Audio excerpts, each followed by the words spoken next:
Hello everyone, स्वागत है आपका ज्योमेट्री और मेंसुरेशन की इस वीडियो लेक्चर सीरीज़ पर। इसके पहले लेक्चर तक मैंने ट्रायंगल आपको पूरा डिलीवर कर दिया था। माफ़ कीजिएगा, मुझे ये वाला वीडियो लाने में थोड़ा समय लग गया, लेकिन ये एकदम फ्रेश कंटेंट होने वाला है।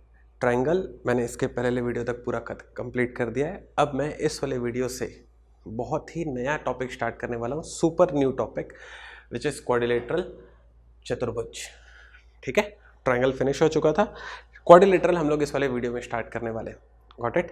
तो बढ़िया अपने कुर्सी की पेटी बांध लीजिए और धीरे धीरे अपना सारा कंटेंट, अपने सारे नोट्स बनाते चलिए मुझसे, मेरे साथ। Got it? चलिए शुरू करते हैं। क्वाड्रिलेटरल क्या होता है पहले ये समझ लेते हैं। देखो, क्वाड्रिलेटरल जो शब्द है, चतुर्भुज जो शब्द है, जिसमें क्वाड स्टैंड्स फॉर 4, इस क्वाड का मतलब होता है 4 और लेटरल का मतलब होता है साइड। तो ऐसा कोई भी शेप जिसके 4 साइड्स होंगे उसे हम लोग बोलेंगे क्वाड्रिलेटरल। चतुर्भुज 4 भुजाएं होनी चाहिए। ठीक है, क्वाड्रिलेटरल अपने मीनिंग, अपने वर्ड से क्लियर हो गया। क्वाड मतलब 4, लेटरल मतलब साइड। तो ऐसा कोई भी शेप जिसके 4 साइड्स होंगे उसे क्वाड्रिलेटरल कहा जाता है, बहुत ही आसान शब्दों में। ठीक है, अब क्वाड्रिलेटरल में क्या लिखा है मैंने यहाँ पर? टाइप्स ऑफ क्वाड्रिलेटरल, मतलब हम लोग कौन कौन से क्वाड्रिलेटरल कवर करने वाले हैं ये मैं आपको इसमें बताने वाला हूँ। हम लोग सबसे पहले कवर करेंगे रेक्टेंगल, जिसका मतलब होता है आयत। फिर हम लोग कवर करेंगे स्क्वायर विच मीन्स वर्ग, ट्रेपेजियम समलंब चतुर्भुज, पैरेललोग्राम समांतर चतुर्भुज, रोम्बस समचतुर्भुज, एंड लास्ट में काइट विच मीन्स पतंग। ठीक है, ये 6 शेप्स जो हैं, 6 अलग अलग शेप्स हैं। ये सारे के सारे जो शेप हैं, मैं इनमें एग्जाम्पल्स के साथ सारे के प्रॉपर्टीज़ बताते हुए, क्वेश्चन आपको सॉल्व करवाते हुए बहुत आराम से डिलीवर करूँगा। आप मेरे साथ इस लेक्चर सीरीज में बने रहिएगा। एग्जाम में क्वाड्रिलेटरल के क्वेश्चन खूब आते हैं और ये आपको मुझसे सीखना है। ठीक है, तो अभी आप पहली हेडिंग लिखेंगे क्वाड्रिलेटरल, दूसरी हेडिंग लिखेंगे टाइप्स ऑफ क्वाड्रिलेटरल। ये 6 पॉइंट आप नोट करेंगे। फिर उसके बाद मेन हेडिंग लिखेंगे प्रॉपर्टीज ऑफ रेक्टेंगल। तो मैं क्या करने वाला हूँ, 6 क्वाड्रिलेटरल जो डिलीवर करूंगा उसमें सबसे पहले क्वाड्रिलेटरल की आपको प्रॉपर्टी बताने वाला हूँ। ये आपको नेक्स्ट टॉपिक अपनी कॉपी बनाकर लिखना है। ठीक है, तो रेक्टेंगल की प्रॉपर्टी पहले देख लो, रेक्टेंगल का शेप कैसा होता है। ये मैंने रेड कलर ड्रॉ किया हुआ है, ये है रेक्टेंगल का shape. This is the shape of rectangle. देखो इसमें 4 साइड्स है, 4 भुजाएं हैं, 1 2 3 और 4। 4 साइड से तो क्वाड्रिलेटरल है, लेकिन किस टाइप का क्वाड्रिलेटरल है भाई? रेक्टेंगल है ये। ठीक है, तो रेक्टेंगल की प्रॉपर्टी क्या होती है? पहली प्रॉपर्टी होती है कि opposite sides are parallel and equal. इसकी जो अपोजिट साइड्स होंगे, विपरीत भुजाएं बराबर और पैरेलल होंगी, समांतर होंगी। तो ये दोनों, this one and this one parallel और इक्वल है। ये दोनों, this one and this one parallel और इक्वल है। ठीक है, दूसरा, diagonals are equal and bisect each other at their midpoints. बोल रहा है कि डायगोनल जो है इक्वल होती है, मतलब विकर्ण जो है बराबर होंगे। तो ये सब कुछ आपको अपनी कॉपी में लिखते जाना है। डायगोनल क्या होता है? ये जो मैंने डॉटेड लाइन में खींचा हुआ है, ये है diagonal. This is the diagonal. Side और डायगोनल में क्या फर्क होता है? जब आप एडजेसेंट वर्टेक्सेस को मिलाएंगे तो साइड बनता है, जब आप आजू बाजू के शीर्षों को मिलाएंगे तो भुजा बनती है। लेकिन जब आप एडजेसेंट वर्टेसेस को छोड़कर किसी भी और वर्टेसेस को मिलाएंगे तो हमेशा डायगोनल बनेगा। ये रही उसकी 2 डायगोनल। तो वो यही बोल रहा है, ये जो मैंने डॉटेड लाइन में ड्रॉ किया अभी, डायगोनल्स जो है उसकी इक्वल रहेंगी। ठीक है, और bisect each other. Bisect each other करने का मतलब ये है कि एकदम बराबर एक दूसरे को तोड़ेंगी। सीना क्या समझ, अपने मिड पॉइंट पर एकदम बराबर एक दूसरे को तोड़ेंगे, ये कह रहा हूँ। बराबर एक दूसरे को अपने मध्य बिंदु पर तोड़ती हैं। मैं हिंदी इंग्लिश दोनों में कवर करते चल रहा हूँ, तो जिन बच्चों को हिंदी में अच्छा लगे वो हिंदी में नोट करो, जिन बच्चों को इंग्लिश में अच्छा लगे वो इंग्लिश में नोट करो। ठीक है, language is not important, important इसकी आपकी अंडरस्टैंडिंग बिल्डअप होनी चाहिए। Got it? फिर उसके बाद क्या लिखा हुआ है? Each angle is equal to 90 degree. कौन सा एंगल की बात चल रही है? ये रहा वो एंगल, ये है वो एंगल जो कि 90 डिग्री के इक्वल रहेगा। This is the angle. ठीक है, कंफर्टेबल है इस पे? डायगोनल निकालने का फंडा रेक्टेंगल के लिए। रेक्टेंगल के लिए आप डायगोनल कैसे निकालोगे? डायगोनल कौन सी है सर? ये है वो डायगोनल, ये रहा वो diagonal, this is the diagonal. ठीक है, अब इस पर हम लोग यूज करेंगे पाइथागोरस थ्योरम। ये है 90 डिग्री और ये रहा right angle triangle. Pythagoras theorem क्या होता है? हाइपोटेनियस का square is equal to perpendicular का स्क्वायर प्लस बेस का स्क्वायर। तो ये हो गया अपने पास परपेंडिकुलर और ये हो गया अपने पास बेस, और हाइपोटेनियस हो गया डायगोनल कर्ण का वर्ग बराबर लंब का वर्ग धन आधार का वर्ग। तो जैसे ही आप इसमें पाइथागोरस थ्योरम लगाओगे तो ये मिलेगा आपको डायगोनल का फंडा, ठीक है। और रेक्टेंगल में एरिया कैसे निकलता है? रेक्टेंगल में एरिया निकलता है लेंथ इनटू ब्रेथ। तो आपको ये दोनों याद रहना चाहिए। रेक्टेंगल का डायगोनल होता है लेंथ का स्क्वायर प्लस ब्रेथ का स्क्वायर अंडर रूट, और एरिया होता है लेंथ इनटू ब्रेथ, ठीक है। ये आपको ख्याल होना चाहिए। अब प्रॉपर्टीज ऑफ स्क्वायर, अब ये न्यू हेडिंग रहेगी आपकी कॉपी में, प्रॉपर्टीज ऑफ स्क्वायर। स्क्वायर का शेप कुछ ऐसा होता है, ये रहा प्रॉपर्टीज ऑफ स्क्वायर में स्क्वायर का शेप, ठीक है। ये आपको ड्रॉ करना अपनी कॉपी में। फिर उसके बाद आप देखेंगे क्या लिखा हुआ है, each of the angle of a square is right angle, मतलब कि ये रहा हर एक एंगल जो है इसका 90 डिग्री होगा, ठीक है। ये चारों एंगल होंगे 90 degree. And each of the 4 sides of the same length, इसका मतलब ये है कि हर एक एंगल 90 डिग्री रहेगा और हर एक साइड भी इक्वल रहेगी। मतलब देखो यहाँ पर क्या था कि अपोजिट साइड इक्वल थी, लेकिन यहाँ पर क्या है कि भाई चारों साइड इक्वल रहेंगी, चारों साइड आपस में इक्वल रहेंगी। ये है स्क्वायर और रेक्टेंगल का डिफरेंस। रेक्टेंगल में सिर्फ अपोजिट साइड इक्वल होती हैं, स्क्वायर में चारों साइड आपस में इक्वल होती हैं। दिस इज द डिफरेंस, ठीक है। चलो फिर क्या लिखा हुआ है, diagonals are equal and perpendicular to each other. बोल रहा है कि ये जो डायगोनल है, मैंने आपको बताया विकर्ण क्या होते हैं, ये है विकर्ण, ठीक है। ये जो डायगोनल है ये इक्वल रहेंगी, ठीक है। और बोल रहा है perpendicular to each other. Perpendicular to each other होने का मतलब है कि यहाँ पर वो 90 डिग्री बनाती है। क्वेश्चन जब सॉल्व करोगे तो ये सारे फंडे वहाँ पर यूज होंगे, ठीक है। तो डायगोनल के एरिया का फंडा क्या होता है? डायगोनल के एरिया का फंडा होता है साइड का होल स्क्वायर, ठीक है, भुजा की घात 2। एरिया का एक और फंडा है, वो है डायगोनल का स्क्वायर डिवाइड बाय 2। ये भी आपको याद रखना है। तो आपको दोनों ही फंडे याद होने चाहिए, किसी भी फंडे से एग्जाम में क्वेश्चन आ जाता है, दोनों ही फंडे इंपॉर्टेंट है। और डायगोनल कैसे निकलेगी? वही पाइथागोरस थ्योरम लगाकर वो आप निकाल लोगे। पाइथागोरस थ्योरम लगाओगे तो ये भी साइड है, ये भी साइड है, पाइथागोरस लगाओगे आपको आंसर आ जाएगा, ठीक है। कंफर्टेबल है इस पे? तो ये पूरा आपको नोट करना है बहुत ही इत्मीनान से, इसे पूरा कॉपी कीजिएगा। ये जो लेक्चर था, ये जो वीडियो लेक्चर था, ये सिर्फ थ्योरी के लिए था, तो मैंने आपको पूरी थ्योरी डिलीवर कर दी है, ठीक है। अब नेक्स्ट वाले वीडियो में क्या होगा, जिसकी मैंने प्रॉपर्टीज आपको बताई हैं रेक्टेंगल और स्क्वायर की, तो नेक्स्ट वाले वीडियो में मैं इसके क्वेश्चंस आपसे सॉल्व करवाने वाला हूँ।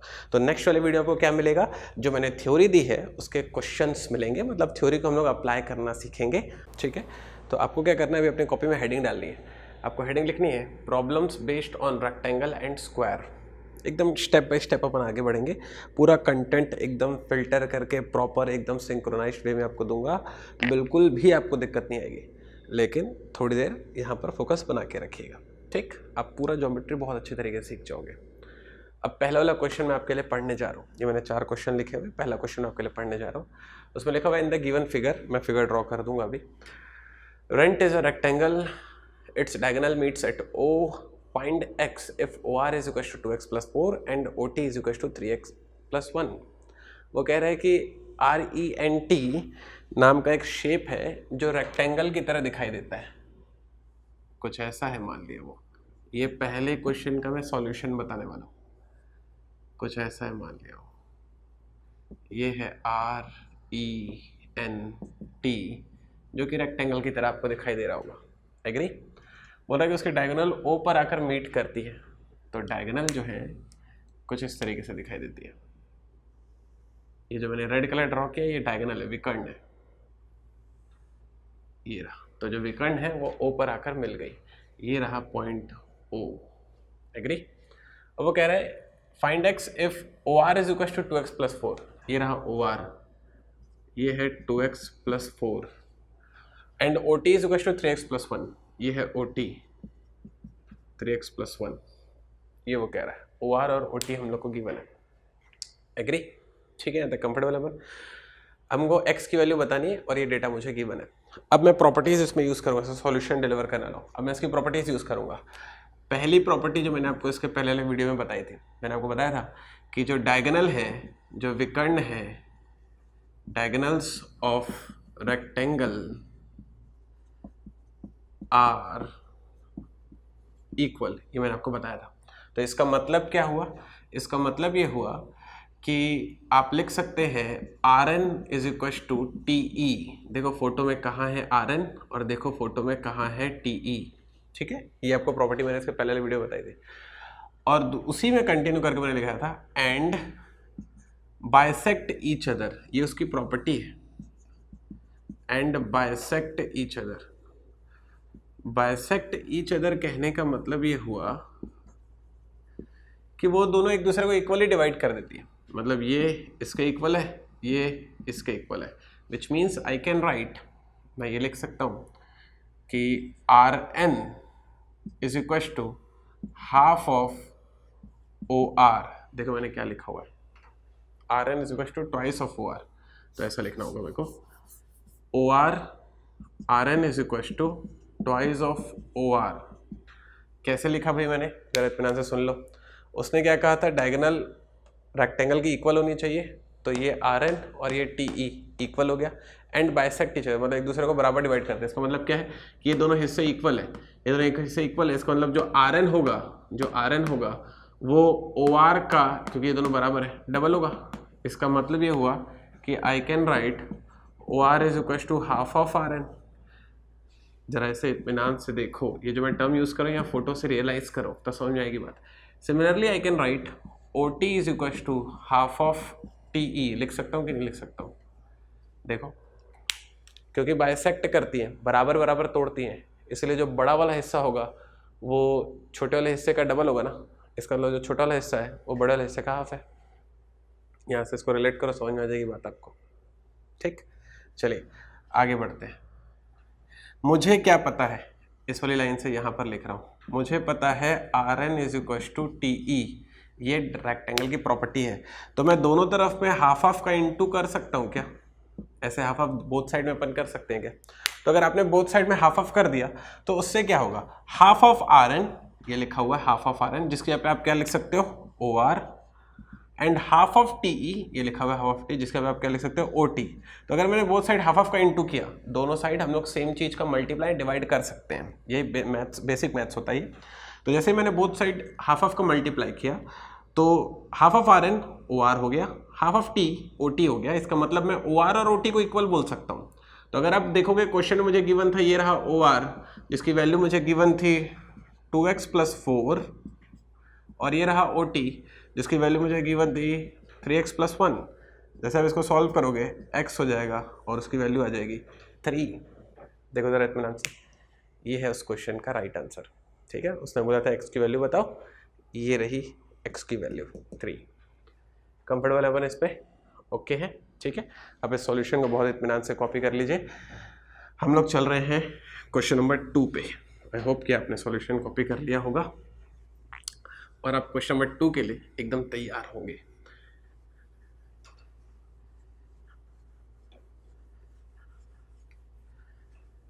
चलिए क्वेश्चन नंबर 2 सुनते हैं। क्वेश्चन नंबर 2 क्या कह रहा है, मैं आपको एक बार पढ़ के सुनाता हूँ। The diagonal of a rectangle ABCD intersect at O। एक रेक्टेंगल है ABCD, एक आयत है ABCD, जिसके विकर्ण एक दूसरे को O पर काटते हैं। ठीक है, if angle BOC is equal to 68 degree, अगर एंगल BOC की वैल्यू 68 डिग्री हो तो ODA की वैल्यू बता दो। कंफर्टेबल है इसमें? ये है वो क्वेश्चन।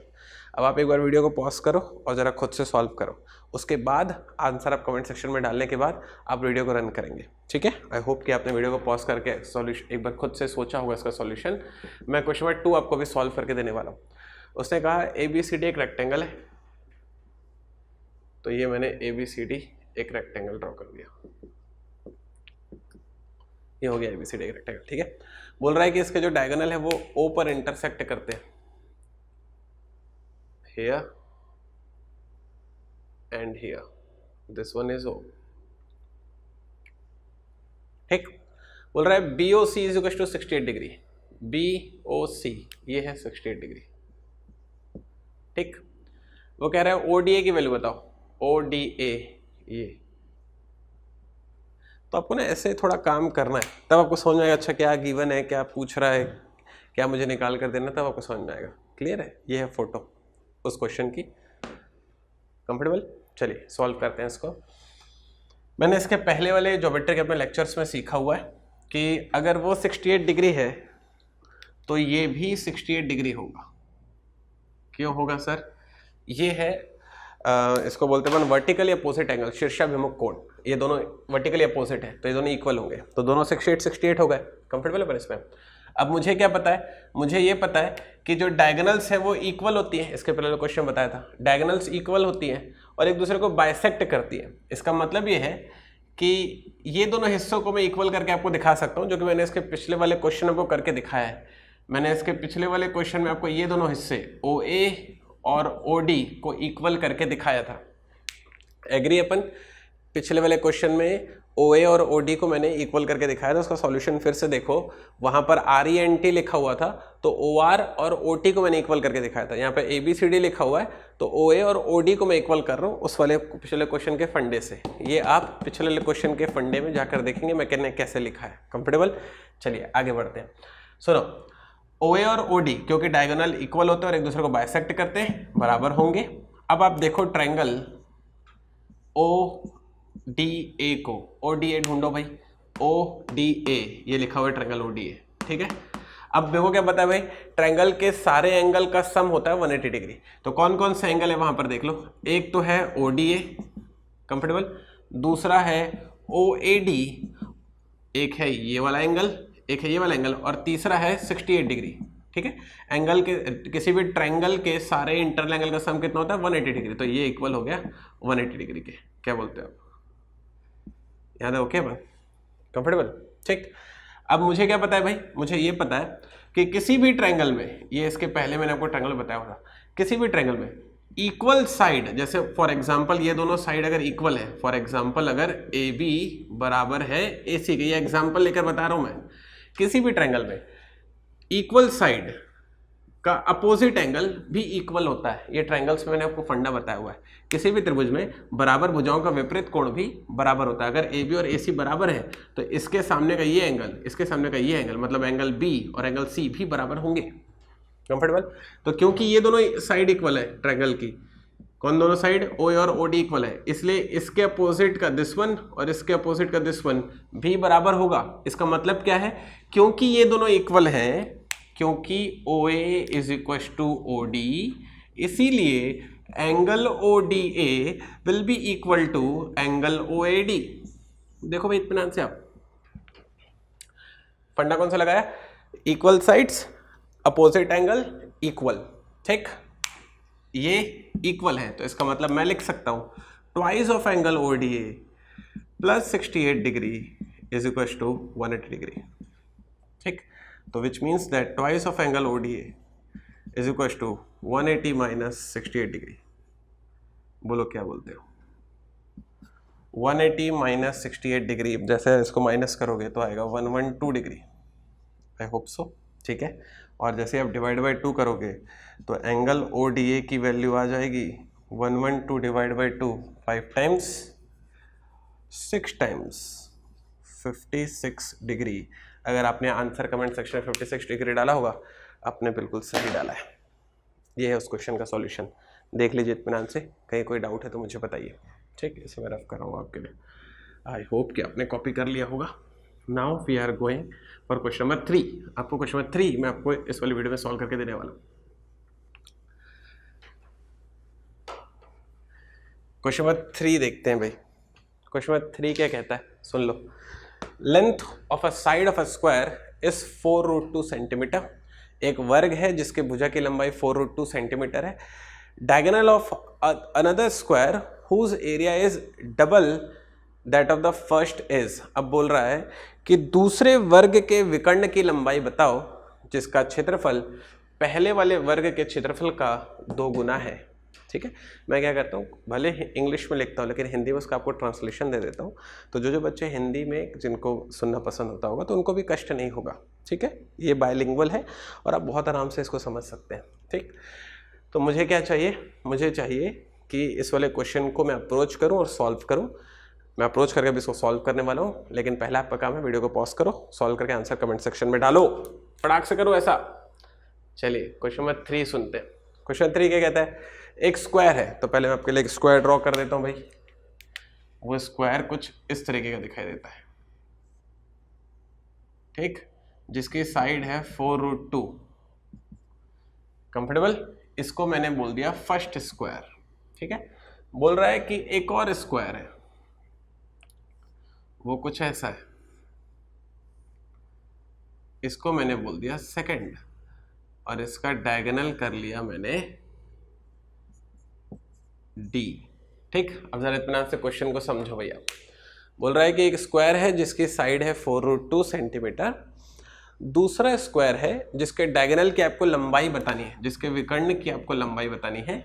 लेकिन क्वेश्चन में साफ साफ लिखा हुआ है कि जो दूसरा वाला जो स्क्वायर है इसका जो एरिया है वो पहले वाले स्क्वायर का जो भी एरिया होता होगा उससे डबल है। तो आपको दिखाई दे रहा होगा, ये मैंने थोड़ा बड़ा भी बनाया हुआ है।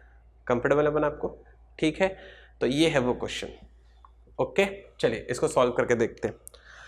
तो पहले वाले स्क्वायर का एरिया मैं A1 से रिप्रेजेंट कर रहा हूँ। आई कैन राइट A1। मैंने इसके पहले वाले वीडियो में बताया था कि स्क्वायर का जो एरिया होता है साइड का स्क्वायर। तो ये है साइड की वैल्यू 4√2, उसका मैंने कर दिया स्क्वायर। तो A1 इज इक्वल टू हो जाएगा 4 4 जो 16 into 2 which is 32 centimetre square. ठीक है, तो 32 सेंटीमीटर स्क्वायर पहले वाले स्क्वायर का एरिया है। कंफर्टेबल है पर दूसरे वाले स्क्वायर का एरिया मैं रिप्रेजेंट कर देता हूं A2 से। लेट से दूसरे वाले स्क्वायर का एरिया जो भी आएगा वो A2 होगा। एग्री? अब क्वेश्चन में क्या लिखा हुआ है कि जो दूसरा वाले स्क्वायर का जो एरिया है ना वो पहले वाले स्क्वायर के एरिया का डबल है। ये क्वेश्चन में मुझे गिवन है A2 is equal to twice of A1, question में गिवन है मुझे। तो इसका मतलब मैं लिख सकता हूं A2 is equal to twice of A1। A1 की वैल्यू है 32, 32 2 जा कितना हो जाएगा 64। इसका मतलब ये है कि अगर पहले वाले स्क्वायर का एरिया 32 है तो दूसरे वाले स्क्वायर का एरिया कितना है भाई 64। तो A2 की वैल्यू मैंने क्वेश्चन से फाइंड आउट कर ली, जो कंडीशन गिवन थी 64। ठीक है, अब मुझे दूसरे वाले स्क्वायर का डायगोनल पूछा जा रहा है। मैंने आपको पिछले वाले वीडियो में बताया था स्क्वायर का area in terms of diagonal विकर्ण के पदों में आई कैन राइट डायगोनल का स्क्वायर डिवाइड बाई 2। ये भी फंडा है जो आपको याद रखना है। जैसे आपको याद होता है कि साइड का स्क्वायर होता है एरिया ऑफ स्क्वायर, वैसे ही डायगोनल का स्क्वायर डिवाइड बाई 2 भी होता है एरिया ऑफ स्क्वायर। ठीक, कंफर्टेबल? चलिए सॉल्व करते हैं। A2 की वैल्यू मैंने अभी निकाली जिसकी वैल्यू है 64। कंफर्टेबल? एंड डायगोनल का स्क्वायर डिवाइड बाय 2। ठीक चल रहा है सब कुछ? ठीक है, तो ये हो जाएगा 2 की पावर 6, 2 की पावर 7। 2 की पावर 7 कैसे बनाया? 64 होता है 2 की पावर 6, एक और 2 क्रॉस मल्टीप्लाई करूँगा तो 2 हो जाएगा 2 की पावर 7, और मैं निकालने वाला हूँ डायगोनल का स्क्वायर। ठीक, अब मैं जैसे इसको आगे सॉल्व करूँगा तो उसका अंडर रूट निकाला जाएगा। डायगोनल का अंडर रूट निकालूंगा तो 2 की पावर 6 का हो जाएगा 2 की पावर 3 और एक 2 रह जाएगा तो हो जाएगा √2। तो 2 की पावर 3 होता है 8√2। तो डायगोनल की वैल्यू आने वाली है 8√2। वो है इस क्वेश्चन का फाइनल आंसर। कंफर्टेबल अपन? तो उसने क्या पूछा था? उसने दूसरे वाले स्क्वायर के डायगोनल की वैल्यू पूछी थी। दूसरे वाले स्क्वायर के डायगोनल की वैल्यू होगी 8√2 सेंटीमीटर। अगर आपने कमेंट सेक्शन में 8√2 सेंटीमीटर डाला है तो आपने बिल्कुल सही डाला है, शाबाश। Now we are going for question 4। मैं क्वेश्चन 4 भी आपको इस वाले वीडियो में सॉल्व करके बताऊंगा। पेशेंस रखिएगा, मेरे साथ बने रहिएगा। ठीक है, आई होप कि आपने इसे कॉपी कर लिया होगा।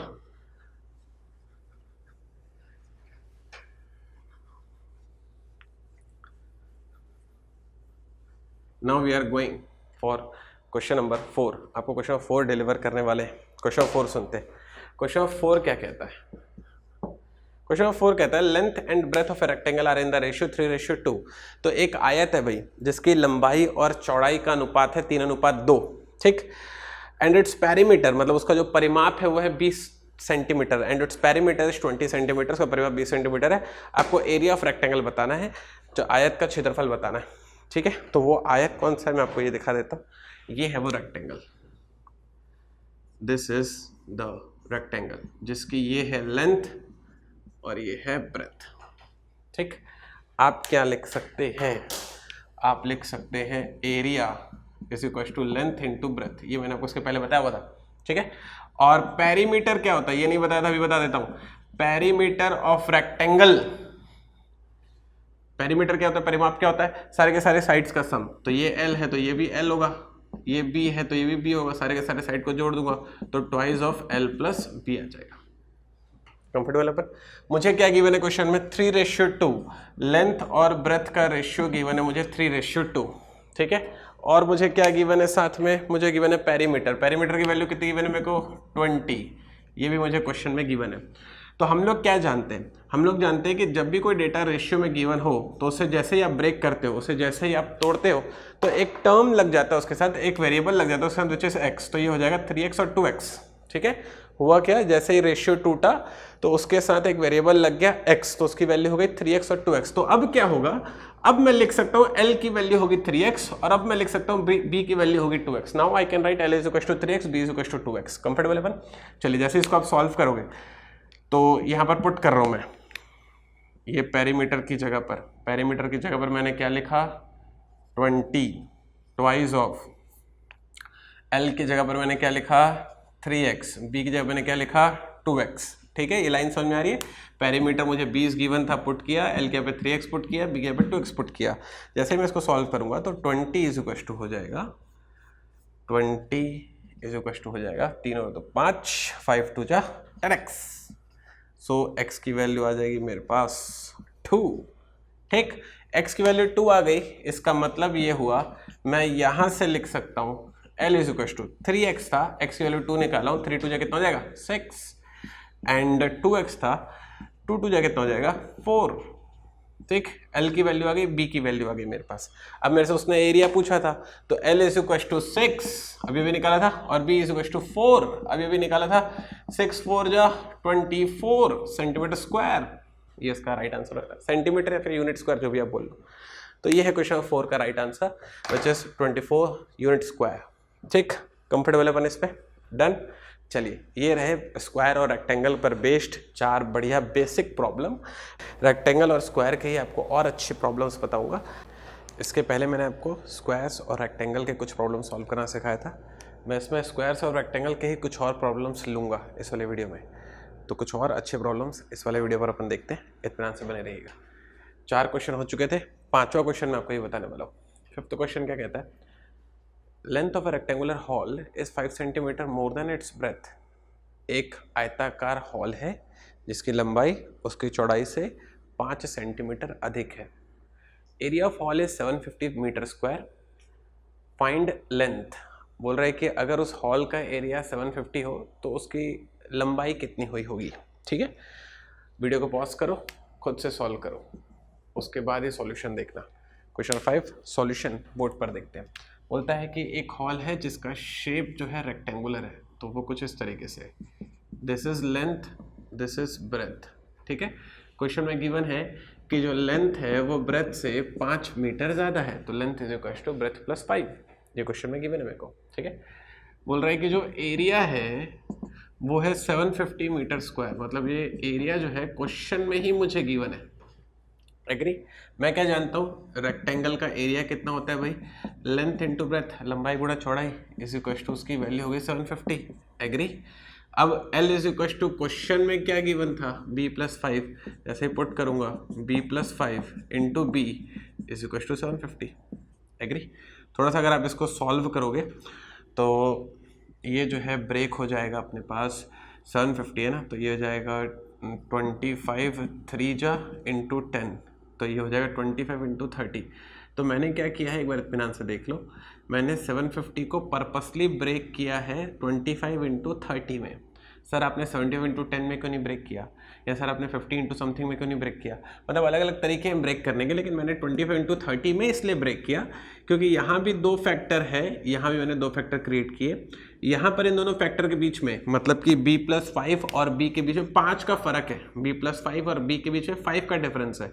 तो पर्पसली मैंने यहाँ पर ऐसे 2 फैक्टर बनाए जिनके बीच में 5 का डिफरेंस होगा, तो 25 और 30 में 5 का फर्क है। ऐसा मैंने क्यों किया भाई, क्योंकि मेरे को ये इक्वल टू वाले साइन की रिस्पेक्ट करनी थी, जैसा लेफ्ट हैंड साइड में वैसा ही राइट हैंड साइड में होगा, ये इक्वल टू वाले साइन का मतलब होता है।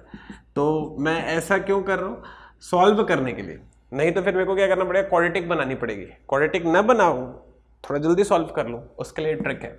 ठीक है, तो क्या हुआ, यहाँ इक्वल टू के लेफ्ट हैंड साइड में को दिखाई दे रहा है 2 फैक्टर्स, राइट हैंड साइड में दिखाई दे रहे हैं 2 फैक्टर्स। यहाँ के 2 फैक्टर्स में 5 का फर्क है, यहाँ के भी 2 फैक्टर्स में 5 का फर्क है। एग्री। तो अब इसके बाद कुछ नहीं करना होता है, छोटे को छोटे से, बड़े को बड़े से रिलेट कर दो। छोटा है b, छोटा है 25, तो b की वैल्यू हो गई 25।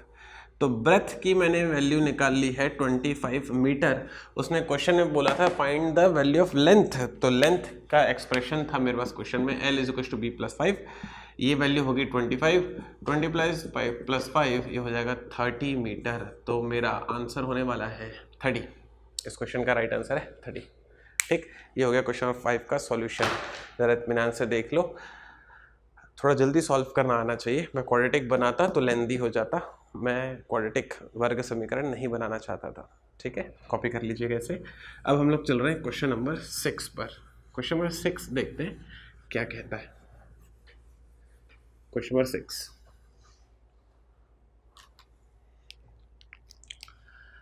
क्वेश्चन नंबर 6 पे लिखा हुआ है मेरे पास, length of a rectangular plot is 5 times its breadth. एक रेक्टेंगुलर प्लॉट है, ये रहा वो रेक्टेंगुलर प्लॉट, ये है लेंथ और ये है ब्रेथ। ठीक है, तो बोल रहा है कि लेंथ इज इक्वल टू है 5 times of its breadth. Length of a rectangular plot is 5 times of its breadth. A playground measuring 245 metre square. ये प्लॉट मैंने बना दिया। अब मैं एक प्लेग्राउंड बना रहा हूँ। उस प्लेग्राउंड का मेरे को शेप हालांकि नहीं गिवन है, ये मैंने बना दिया मन से ऐसे ही प्लेग्राउंड। ठीक है, playground measuring 245 metre square occupies half of the total area of the plot, find length. ठीक है, चलो इत्मीनान से सुन लेते हैं। क्वेश्चन में क्या बोल रहा है सुन लो। क्वेश्चन में कह रहा है कि एक रेक्टेंगुलर प्लॉट है, ये गिवन था, एक आयताकार मैदान, एक आयताकार प्लॉट है। तो बोल रहा है कि उस आयताकार प्लॉट की जो लंबाई है ना वो चौड़ाई के 5 गुना है, length is 5 times of its breath. अब बोल रहा है एक प्लेग्राउंड है जिसका एरिया आपको गिवन है, प्लेग्राउंड का एरिया, एक खेल का मैदान है जिसका एरिया आपको गिवन है 245 मीटर स्क्वायर। ठीक है, और वो आपसे कह रहा है कि ये जो प्लेग्राउंड है इसका जो एरिया है वो इस प्लॉट के एरिया का आधा है। ये लिखा हुआ है एक लाइन में यहाँ पर, half of the total area of the plot. ठीक है, अब बोल रहा है कि आप लेंथ बता दो। किसकी बताऊं, लेकिन मैं लेंथ, अच्छा प्लॉट की लेंथ बताना है, लेंथ ऑफ प्लॉट वही आपसे पूछ रहा है। ठीक है, मतलब इस प्लॉट की आपको लेंथ पूछी जा रही है। ठीक है, तो मुझे क्या गिवन है क्वेश्चन में, area of playground is equal to half of the area of plot, ये मुझे क्वेश्चन में गिवन है। ठीक है, एरिया ऑफ प्लेग्राउंड है कितना, एरिया ऑफ प्लेग्राउंड है 245, half of area of plot होता क्या है, एरिया ऑफ प्लॉट, क्योंकि प्लॉट रेक्टेंगुलर है तो उसका एरिया हो जाएगा लेंथ इनटू ब्रेथ। एक्सेप्टेड। तो जैसे मैं इसको थोड़ा और आगे सॉल्व करता हूँ तो ये हो जाएगा मेरे पास 45, 90 and 490 is equal to L into B. L की वैल्यू क्वेश्चन में क्या बने होगा 5b, तो हो जाएगा 490 is equal to 5b into B. Accepted. जैसे इसको आप थोड़ा सा और सॉल्व करोगे तो ये हो जाएगा बी स्क्वायर, ये L is equal to 5b यहाँ से पुट किया है मैंने। ठीक है, जैसे इसको थोड़ा सा और सॉल्व करोगे तो B square is equal to हो जाएगा 490 अपॉन में 5, विच मीन्स दैट, यहाँ लिख देता हूँ, which means that B square is equal to 5 9 जा 45 और 4 बच गया 8 टाइम्स। एग्री, 8 पंचे 40, 0 4 आ गया 49, सही है एकदम। ठीक, तो बी स्क्वायर की वैल्यू हो जाएगी रूट ऑफ 98। एक्सेप्टेड। तो रूट ऑफ 98, मेरा ख्याल है मैं सब कैलकुलेशन सही कर रहा हूँ, हाफ किया तो हो गया उसका 490 और 5 से डिवाइड करना था मेरे को। L is equal to 5b, 5 times भी गिवन है। ठीक है भाई, और उसको डिवाइड किया मैंने, सॉल्व किया तो 490/8, रूट ऑफ 98 एकदम सही चल रहे हैं अपन। तो रूट ऑफ 98 आ गई बी की वैल्यू, एल की वैल्यू आ जाएगी 5 टाइम्स ऑफ रूट ऑफ 98। अब इसको आगे और सॉल्व कर लेना, नहीं भी करोगे चल जाएगा। मैंने क्या किया, बी की वैल्यू मुझे पता चल गई, मेरे को लेंथ की वैल्यू पूछा था, लेंथ इज इक्वल टू था 5b, तो 5b की वैल्यू थी रूट ऑफ 98 पुट कर दिया, तो ये इस क्वेश्चन का आंसर हो गया। ठीक है, कैलकुलेशन एक बार देख लीजिएगा, आइडिया यही रहेगा। कंफर्टेबल अपन इस पर, ओके ठीक है, सारा कुछ एकदम परफेक्ट है। ये हो गया क्वेश्चन नंबर 6 का आंसर। देख लीजिएगा भाई, क्वेश्चन नंबर 6 का आंसर 5 टाइम्स ऑफ 245, सही है एकदम। ठीक, डन। चलिए, ये हो गया question number 6। Now we are going for question number 7। Question number 7 मैंने बोर्ड पर लिखा नहीं है, वो मैं अभी आपको एक्सप्लेन करके समझा देता हूँ, इत्मीनान से सुन लीजिए। Now we are going for question number 7। देखो क्वेश्चन नंबर 7 में क्या कह रहा है। क्वेश्चन नंबर 7 में कह रहा है कि एक स्क्वायर प्लॉट है, एक स्क्वायर गार्डन है समझो। ये क्वेश्चन नंबर 7 मैंने लिखा नहीं है, मैं आपको बोल के बता रहा हूँ, आप लिख लीजिए कॉपी में। ये एक स्क्वायर गार्डन है जिसकी लेंथ है 20 फीट, ये क्वेश्चन में गिवन है। क्वेश्चन नंबर 7 बताया जा रहा है आपको, एक स्क्वायर गार्डन है जिसकी लेंथ है 20 फीट। ठीक है, बोल रहा है कि इस स्क्वायर गार्डन के अंदर की तरफ हमने 2-2 फीट चौड़ी सड़क बनी हुई है, फुटपाथ बना हुआ है कुछ इस तरीके से, ये अंदर की तरफ होता है ना भाई, गार्डन में अंदर की तरफ जो है टहलने के लिए, गुटरगू करने के लिए आपको एक रास्ता देते हैं वो, जिसमें आप चल सकते हैं। तो ये रास्ते की जो वो लेंथ बोल रहा है ना बच्चे लोग, वो बोल रहा है 2 फीट है, ठीक है, चारों तरफ से वो 2 फीट है, कंफर्टेबल है, पर हर एक तरफ से वो 2 फीट है, यहाँ से भी वो 2 फीट ही है, ठीक, कंफर्टेबल है पर। तो आपसे क्वेश्चन में पूछ रहा है find the area of path, ये है वो क्वेश्चन। मैं एक बार क्वेश्चन दोबारा रिपीट कर देता हूँ। एक वर्गाकार गार्डन है, स्क्वायर गार्डन है, जिसकी लेंथ है 20 फीट। अब उसके अंदर 2-2 फीट चौड़ा फुटपाथ बनाया हुआ है उन्होंने। तो वो जो फुटपाथ है उसकी लेंथ आपसे पूछी जा रही है, उसका एरिया आपसे पूछा जा रहा है। ये है वो क्वेश्चन। वीडियो को पॉज करो जरा, एक बार खुद से सॉल्व करके देखो। इसको सॉल्यूशन मैं आपको यहाँ पर बताऊँगा। आई होप कि आपने वीडियो पॉज करके जो है सॉल्व कर लिया होगा। सॉल्यूशन एक बार देखते हैं। देखो मैं क्या करने वाला हूँ, मेरे पास ना यहाँ पर 2 स्क्वायर बन गए। अब एक स्क्वायर है ABCD,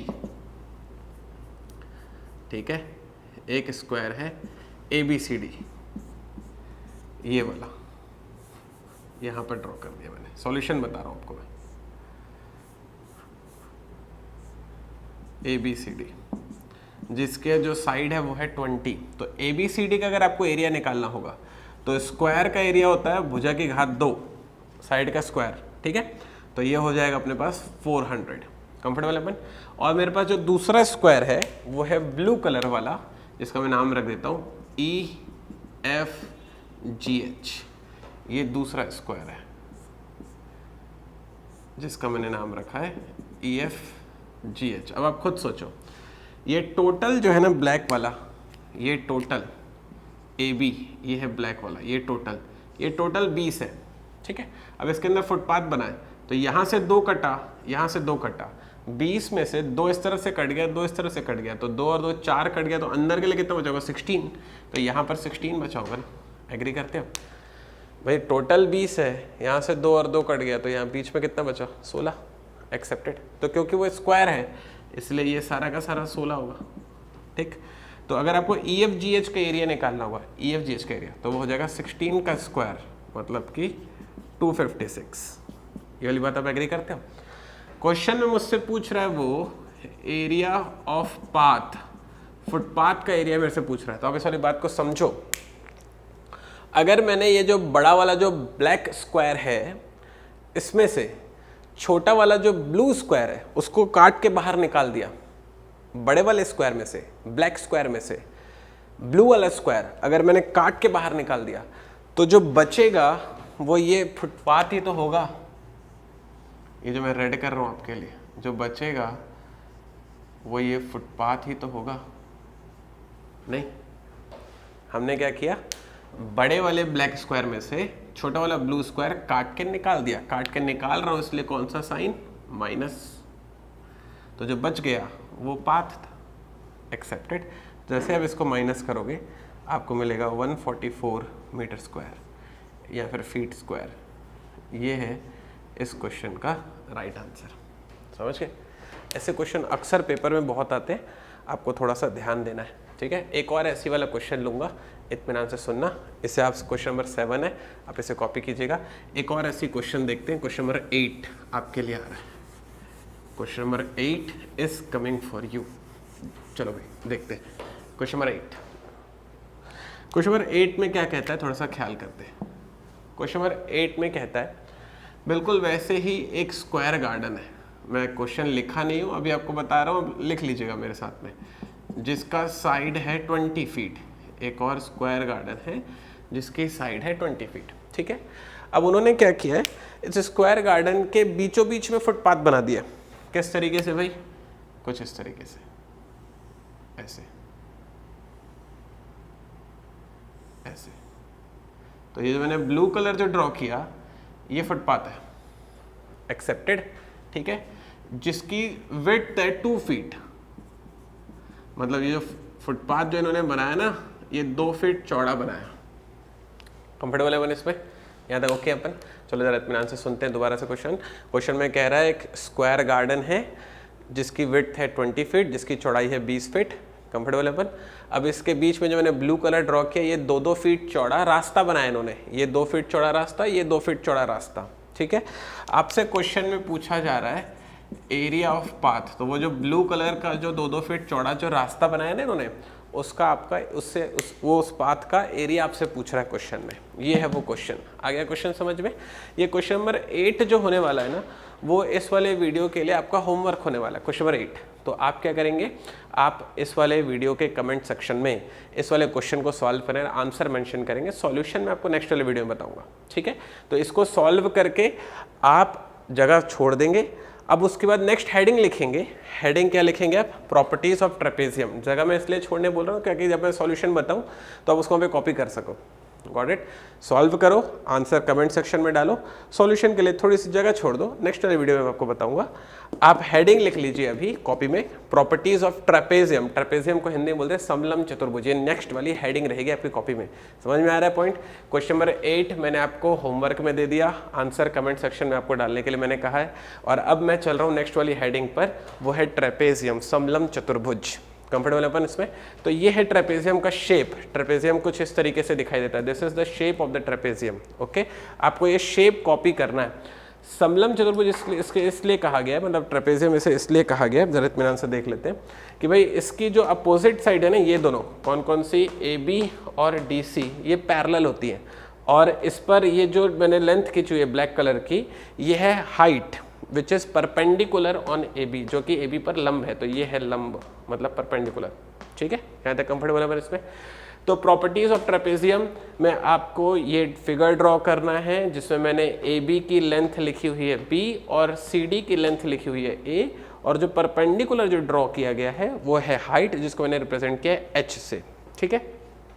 तो पहली प्रॉपर्टी है मीडियन। मीडियन को हिंदी में बोलते हैं माध्यिका। इसके पहले मैंने आपको समझाया बहुत आराम से। मीडियन क्या होता है, जरा इतना से देख लीजिए।